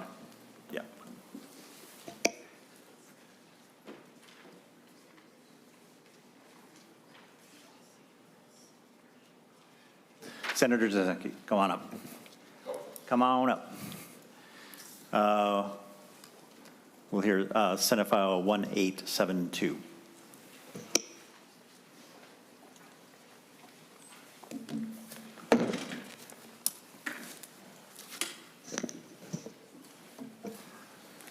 Senator Jasinski, welcome. Thank you, Mr. Chair, and thank you for hearing Senate File 1872. I'd like to thank you as a co-author on this bill. I'll try and keep it as brief as possible. I'll turn over my testimony to my testifiers as soon as I can. Again, we talked about doing 15% efficiencies over the years to try and get more for our money and do more. So current law requires MnDOT to redeploy these savings for construction, maintenance, and rehabilitation for trunk highways, including roads. However, historically, MnDOT has had some difficulty identifying where these savings have actually been reinvested into the system. So what this would do is take those 15% and redeploy them into the Corridors of Commerce program so you can actually just kind of see more where the money's going. So that's a quick overview, and I'll just turn it over to my testifiers to make it quick because we're approaching 5 o'clock. Great, super. So we're going to go with Mr. Graves first. All right, Mr. Graves. Thank you, Mr. Chair, members. My name is Bentley Graves of the Minnesota Chamber of Commerce. I think Senator Jasinski did a nice job of giving a high-level overview of what this bill does. We have been engaged in this work with MnDOT for many years around making sure that Minnesota taxpayers kind of get the most for the dollars put into the transportation system. And for many years, as the Senator said, MnDOT has been expected to hit a 15% efficiency measure. But I just want to clarify, this is not a mandate on the Department to find savings through cuts. It's actually the opposite. It doesn't require MnDOT to do more with less. It actually is additive. It asks them to do more with more, and it sets the expectation that taxpayers will get more work and projects out of the every new dollar put in the Trunk Highway Fund. And as Senator Jasinski said, this is great work that MnDOT has done, I think nation leading in some respects, but there's been some difficulty in kind of tracking those savings and knowing exactly where and what projects they have funded. And so this is an effort to bring those resources into the Corridors of Commerce program, which has had long bipartisan, bicameral support and has had a lot of great work around this state. So thank you, Mr. Chair, for hearing the bill. Thank you, Senator Jasinski, for carrying it. Thank you, Mr. Knaderud-Hubinger. Thank you, Mr. Chair. Members, for the record, Josh Knaderud-Hubinger, Chief Financial Officer at MnDOT, here to express concerns from MnDOT on this bill. I'll keep them very brief and in 2 categories. On the program side, the direct impact of this would be to basically transfer about $90 million from the existing state road construction program over to Corridors of Commerce. And again, like Mr. Graves said, there's been a lot of funding going to Corridors of Commerce. Looking backwards over the last 10 years or so of the program, there's been north of $1.5 billion for that program. But the current plan looking forward assumes all of those efficiency savings goes towards asset preservation for the most part. So things like pavement and bridge. There's about 5% of the program set aside for congestion and freight, which this largely falls under. But the direct effect would be to take $90 million from the program and move it to quarters of commerce, just to be clear about the trade-offs. And then there's a technical concern about how it's written, how we'd actually get the money into the right place. I don't think there's any issue with being able to figure that out if this bill moves forward, but just wanted to be very clear about the direct impact of this bill on the current state road construction program. Thank you.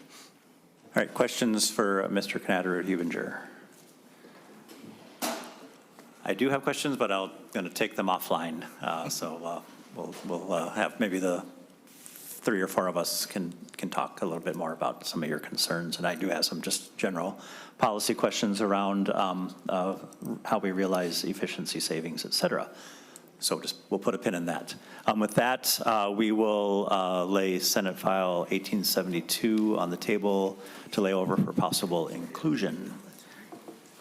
Thank you. Senator Jasinski, I think we're going to move on. I have a sidebar to have with you on your other bill, and with that, oh, there he is. We'll call Senator Marty forward for Senate File 485, a bill we're going to take from the table for which we already had a hearing. All right, so take Senate File 485 from the table and welcome Senator Marty. Thank you, Mr. Chair, and because we've discussed this already, I'll be brief, but I did know Senator Nelson had asked about poll results. It's amazingly hard to find poll results on this. I do have a Utah poll from 2019 that 72% of residents strongly supported a total ban on billboard. And I had told you last time that the only time I know of where there was a vote of the public was Alaska 27 years ago, and it was passed by 72%, a total ban on billboards. And as I indicated earlier, this bill is not a total ban on billboards. It simply prohibits more billboards, no additional new billboards. It would allow local governments to phase them out if they wanted, but basically it would say you cannot install new billboards, which would be, again, leading in that direction. And I think that the whole point of this is for safety purposes. It's for we're a tourism state. We get a lot from tourism. And frankly, the states, some of the best states for tourism, you don't notice they're not there, but billboards do not exist in Vermont, Maine, Alaska, and Hawaii, which is part of the reason the states are so beautiful. And I think we've got a lot to offer in this state. And I'd urge your support for this. The bill has to go to several other committees, but I would appreciate your support, and I'm happy to stand for questions. Questions, members? I should mention Senate File 45 was amended, correct? Yes. So we pulled it back to the table as amended. Questions, members? All right. We notice Mr. Carlson is in the room. We've already had the hearing, but I'll invite you forward as a courtesy if you wanted to remind us that you're not thrilled about this idea.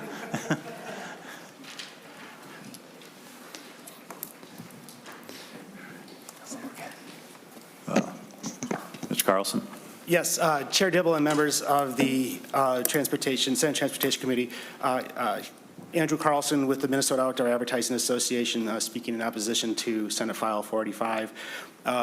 As Chair Dibble mentioned, this bill was heard back in February. Just really quick, just to reiterate the 2 legal concerns and then 1 practical observation that was raised during that time. Senate File 45 implicates a tremendous amount of speech protected by the First Amendment under the United States Constitution, including core political speech, as well as protected commercial speech. If passed in the law, this measure would be subject to serious challenges under the First Amendment. Senate File 45 would change existing Minnesota law to allow amortization of existing billboards. Amortization is simply an arbitrary time allotment for billboards to remain in place before they must be removed. Amortization is not just compensation. Federal law prohibits municipalities from requiring removal of legal billboards along federal aid highways without paying just compensation for the sign. In the event a city requires removal of a sign in violation of federal law, the state may be subject to a loss of 10% of future federal highway funds. And then lastly, billboards are already intensely regulated by federal and state laws as well as local regulations.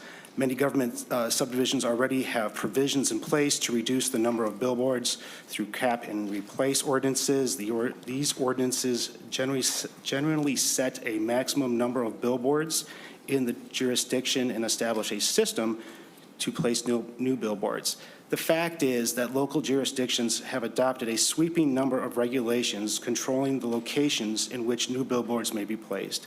Senate File 485 would take away this local control and tell local governments they are incapable of deciding that new billboards are suitable in a given location. There simply is no need or jurisdiction for the state to seize all regulatory control in this area. So, yes, thank you, members, and Senator Dibble for allowing us to again testify today. And with me, I have Matt. He's with Clear Channel, also has some comments he'd like to make. Okay. This is not actually a public hearing. We've had the public hearing. I'm extending a courtesy. So if you could please keep your comments brief. Sure. Thank you, Mr. Chair, Committee. My name is Matthew Weiland with Clear Channel Outdoor. Just a few additional comments to the testimony you heard before. We also believe this is a local control issue. We actually partner with many cities where we've installed signs on city-owned property, which provides a excellent and long-term non-property tax related income for those cities. So cities should have the decision. They make good decisions on whether they want to add new billboards or not. Finally, I'll just end by urging you to read the opposition letters from the St. Paul Chamber of Commerce, the Minneapolis Regional Chamber of Commerce, the Minnesota Chamber of Commerce, the Hospitality Association, Retailers of Minnesota. Thank you for your time. Much appreciated. And members, those letters are all in our packets and posted online as well for the public who wants to read those. Questions, members? Senator Jasinski. Thank you, Mr. Chair. And not a question, just a comment. I have some serious concerns over this. Minnesota's tourism, and I drive up 35 to Duluth or wherever I go. I think those billboards are so important to our people that are out there having small businesses, restaurants, hotels, little resorts and things like that. And I know it's not eliminating those, but if they're damaged beyond repair, they can't rebuild those. A lot of times in the real estate field, when I sell a piece of property, I sell to them having the intent of having a billboard there and getting that income, and a lot of the times that price is derived from that future income stream. So to take that away from a property owner who's purchased a property to put a billboard on is not correct. You should not be doing that. I've been here for 9 years. I've not once had one constituent come to me and say, I wish we'd get rid of billboards in Minnesota. Maybe other members have. I have not. It's not a huge concern that I see, so I have some concerns with it, and that's as fast as I can be. Thank you, Mr. Chair. Much appreciated. Thank you. Anything further, members? All right, so members, this needs to make another stop. So we'll have Senator Herr make the motion that Senate File 45 be recommended to pass and be referred to the Committee on State and Local Government. All right, all in favor say aye. Aye. Opposed say no. No. Motion carries. Thank you. Thank you, Senator Marty. Thank you, members. Thank you very much, and I know you have a long agenda. All right. Senator Howe.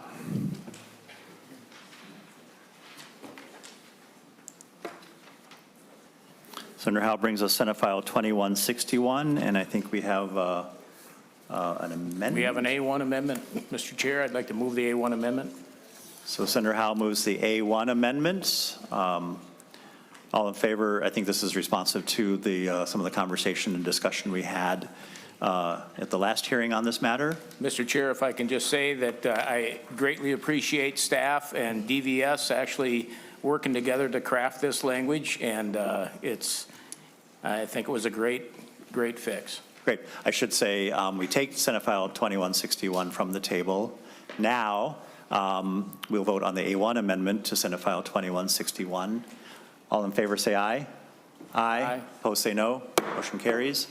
Senator Howe, if you could just briefly describe the bill now as amended. Mr. Chair, what this does is it allows someone that's had an injury or an illness that requires a continuous coverage of the head or scalp medically, It just requires them to get the photograph for their driver's license without having to remove it. And then when and it deletes all the old language. So it's much, much cleaner. Doesn't require anybody to look at any medically required documents or anything. It's much cleaner. I give thanks to DVS for crafting the language. Cleans it up. Great, thank you. And I think we're just going to lay this bill over for possible inclusion in the omnibus, if that's agreeable. Is it possible to dual track it? Sure. So Senate File 2161, Senator Howe moves be recommended to pass and referred to the Senate floor. All in favor say aye. Aye. Aye. Opposed say no. Motion carries. Senator Jasinski will bring up Senate File 1179. So we'll bring Senate File 1179 from the table.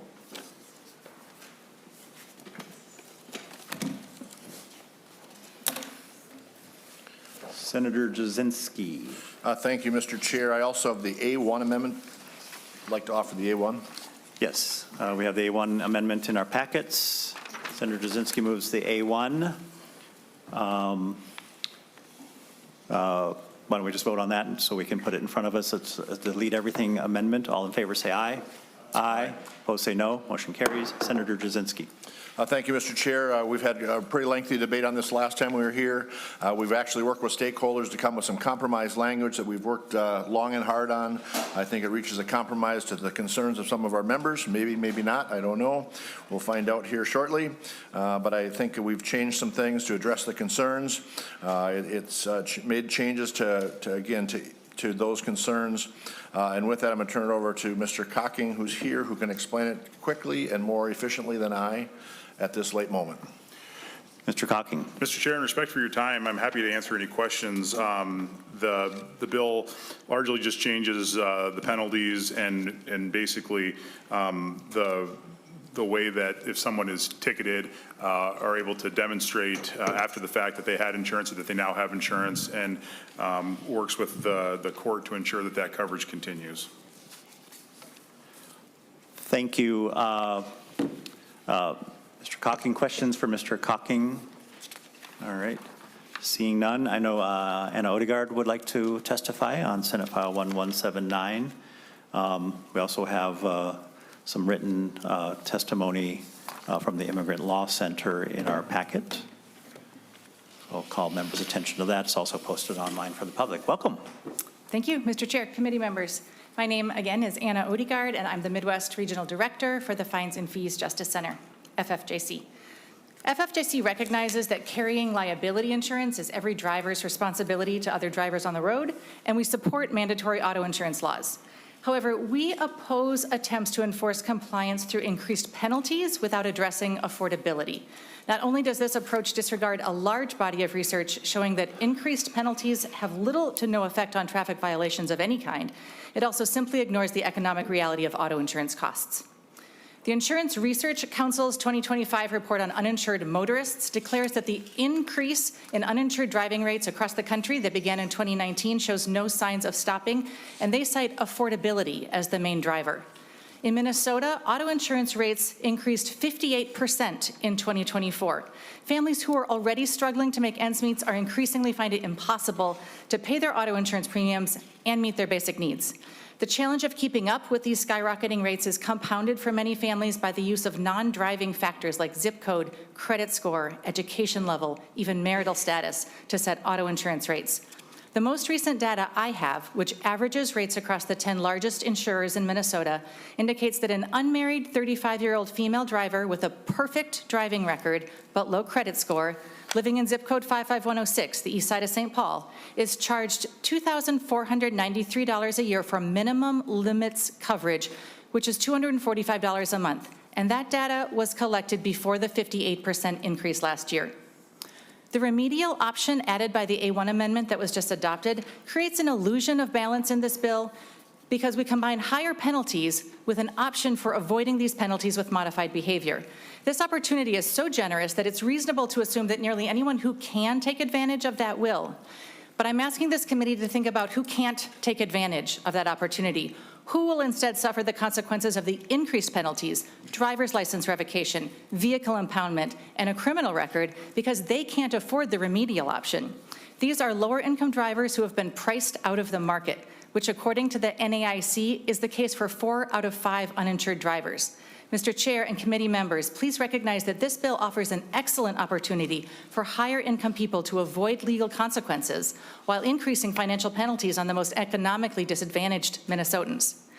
Creating access to affordable auto insurance for lower-income safe drivers is a proven effective way to reduce uninsured driving rates. This is being done in other states, and it's the approach that FFJC supports. Senate File 1179, on the other hand, presents an approach that is not evidence-based. It ignores the economic reality of auto insurance prices in Minnesota, and if passed, the remedial option will exempt higher-income drivers from any legal penalties for driving uninsured while imposing even greater court debt and more financial burden on the most financially precarious Minnesotans. Please oppose this bill. Thank you. Questions for Ms. Odegaard? All right. I do know and I appreciate that that there is an effort going on outside of this room, outside of this committee, to try to find a way to create an affordability approach on accessing affordable auto insurance. And of course, we know that property casualty insurance is going up pretty steeply for everyone in every state, and that's a significant issue and a significant effort, so I appreciate your discussing that. And Senator Jasinski, I do recognize that this DE represents a lot of work, and it's responsive to a lot of the issues that were raised in the last discussion that we had around this, particularly as Senator Lang raised, the kind of the fix-it ticket approach, an opportunity to remedy, to fix it, to stay the fine and obtain insurance, and that's reflected as well. And I think the opportunity to, rather than pay a fine, there's a service option as well. That being said, as we've discussed, don't know if we're quite getting there yet with some members of the committee. So with that, with your agreement, perhaps we could lay this bill on the table and have more conversation about this entire subject. All right, with that, Senate File 1179 is laid back on the table as amended. All right, members, we did it. And actually, we did it in the time allotted because we did start about 9 minutes, 10 minutes late. So we did a great job. Good hearing, and we'll see everyone. No meeting on Friday, and we'll see you on Monday. That we are adjourned.